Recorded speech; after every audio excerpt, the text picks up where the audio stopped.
Hello guys, good morning. Ay, good PM na pala kasi alas 12, media na. Ito po yung paninda ko. Ayan po, paninda ko yan. Tapos ayan. Ayan. Ito po yung pisto ko. Tuda Terminal. Sa bagong new Tuda Terminal building. Ito po, tingnan mo.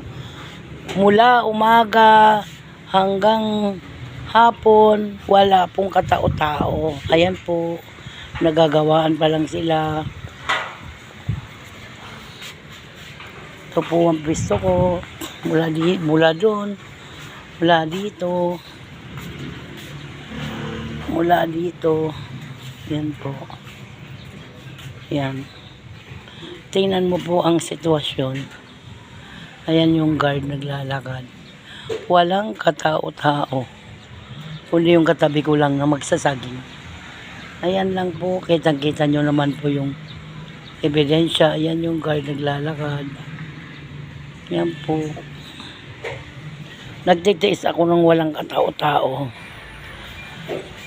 Ang paupa sa akin ng may-ari, 1,000 isang araw. Ay aba naman, di para na akong pinatay. Di, ang ginawa ko, nakiusap ako, 500 a day. Buti na lang pumayag kasi wala naman akong benta. Ayan po. Minsan nga, benta ko 50 lang. Sa totoo lang, guys. 50 pesos, minsan 200. Tinitiis kong mag-abono. Kasi iniintay ko na mabuksan na po yung hollow block dyan na pader. Paglabas-pasok na po ang mga tao na mamalengke.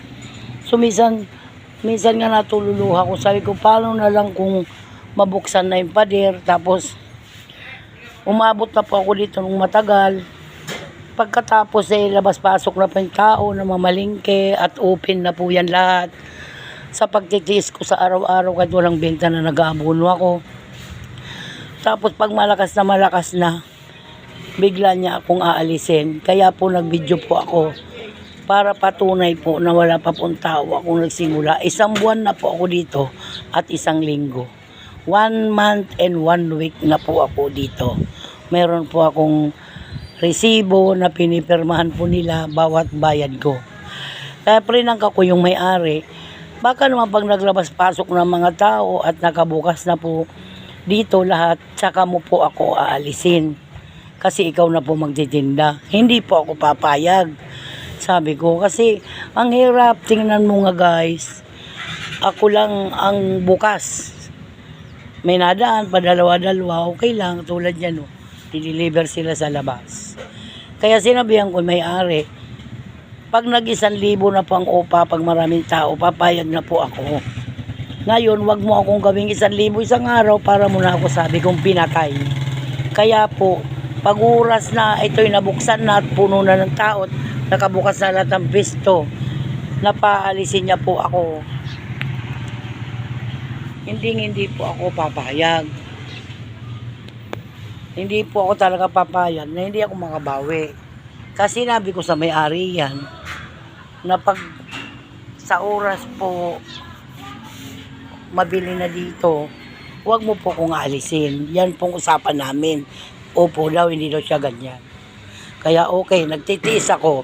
Kahit sarado lahat, nag-aabono ako, okay lang.